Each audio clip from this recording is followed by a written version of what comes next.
कभी आपने सोचा है कि अल्लाह हमसे कैसे बात करता है? हम अक्सर ये समझते हैं कि अल्लाह हमसे सिर्फ कुरान या दुआ के ज़रिए बात करता है, मगर हकीकत ये है कि अल्लाह हर वक्त, हर लम्हा किसी ना किसी तरीके से हमसे बात कर रहा होता है। बस हम सुनना नहीं चाहते, हम देखना नहीं चाहते। अल्लाह के इशारे हमारे आस पास होते हैं, मगर हम दुनिया के शोर में उन्हें महसूस नहीं कर पाते। कभी आपने महसूस किया कि जब आप बहुत टूट जाते हैं और अचानक किसी की बात, कोई आयत या कोई वीडियो आपके दिल को छू लेती है? वो सिर्फ इत्तेफाक नहीं होता, वो अल्लाह की तरफ से पैगाम होता है। अल्लाह आपसे कह रहा होता है, मैं तुम्हारे साथ हूँ, तुम अकेले नहीं हो। ये अल्लाह की बात करने की एक निशानी है। अल्लाह अल्फाज से नहीं, दिल के एहसासात से हमसे बात करता है।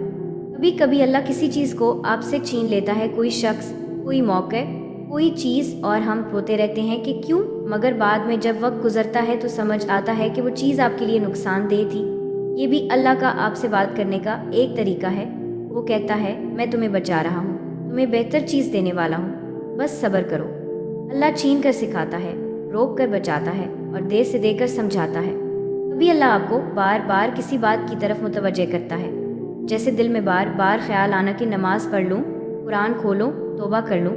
ये भी अल्लाह की आवाज़ है जो दिल के अंदर बोल रही होती है। शैतान वसवसे डालता है, मगर नेकी की तरफ बुलाने वाला सिर्फ अल्लाह है। अगर दिल में कोई चीज़ बार बार आपको भलाई की तरफ बुलाए तो समझ जाएं कि ये अल्लाह आपसे बात कर रहा है। कभी अल्लाह खामोशी में बात करता है, जब सब दरवाजे बंद हो जाएं, जब कोई सुनने वाला ना हो और सिर्फ आप और आपका दिल रह जाए, तो वही लम्हा अल्लाह का पैगाम होता है। वो कहता है, अब मेरे पास आओ, बाकी सबसे नहीं, सिर्फ मुझसे बात करो। अल्लाह की ये खामोश गुफ्तगू सबसे ताकतवर होती है, क्योंकि ये दिल से दिल तक होती है। कभी कभी अल्लाह आपको तकलीफ देता है ताकि आप इसके करीब आ सकें, क्योंकि जब इंसान खुश होता है तो भूल जाता है, मगर जब दुख आता है तो सजदे में गिरता है। अल्लाह दुख के ज़रिए आपसे कहता है, वापस आओ, मैं तुम्हें सुन रहा हूँ। वो तकलीफ देकर नहीं तोड़ता, वो तकलीफ देकर जोड़ता है। और कभी अल्लाह किसी इंसान के ज़रिए बात करता है, कोई दोस्त, कोई उस्ताद, या हता कि कोई अजनबी शख्स, जिनके मुंह से निकला एक जुमला आपके दिल में जाकर बैठ जाता है। वो बात आपके अंदर रोशनी पैदा करती है। ये अल्लाह की ख़ास तरतीब होती है। वो जानता है कब, कैसे और किसके ज़रिए आपके दिल तक अपनी बात पहुंचानी है। अल्लाह की निशानियां आपके दिन में बिखरी होती हैं। जब आप दुआ मांगते हैं और कुछ दिन बाद जवाब मिल जाता है, कभी किसी इत्मीनान की शक्ल में, कभी किसी बंद दरवाजे के बंद रहने में, ये भी अल्लाह की गुफ्तगू है। अल्लाह कभी खामोश नहीं होता, बस हम शोर में इसकी आवाज़ को देते हैं। कभी कभी अल्लाह आपको तन्हाई देता है ताकि आप खुद को पहचान सकें। वो आपसे कहता है, मैंने सब हटा दिया ताकि तुम मुझे महसूस कर सको। ये लम्हा बहुत दर्दनाक होता है, मगर यही दर्द दिल को साफ करता है।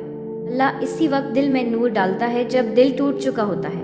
अल्लाह की बात सुनने के लिए ज़रूरी है कि आप अपने दिल को सुकून दें। मोबाइल, दुनिया, शोर और जल्दबाजी से थोड़ा दूर हो जाएं।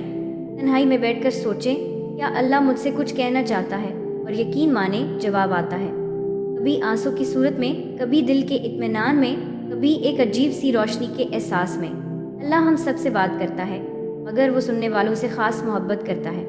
इसलिए अगली बार जब कोई बात आपके दिल को छू जाए, कोई आयत दिल को रुला दे या कोई वाक़या आपको झंझोड़ दे, समझ जाएं कि ये अल्लाह है जो आपसे कह रहा है, मैं तुम्हारे करीब हूँ। अल्लाह हमसे लफ्ज़ों में नहीं, एहसासात में बात करता है। वो हमारे दिल की धड़कनों, हमारे आंसुओं और हमारी खामोशियों के बीच छुपा होता है। वो हमेशा कह रहा होता है, बस मेरी तरफ लौट आओ, मैं तुम्हें सुन रहा हूँ, मैं तुम्हें देख रहा हूँ और मैं तुम्हें कभी तन्हा नहीं छोड़ूंगा। यही अल्लाह की सबसे बड़ी निशानी है कि वो हमेशा मौजूद है, बस हमने महसूस करना सीखना है।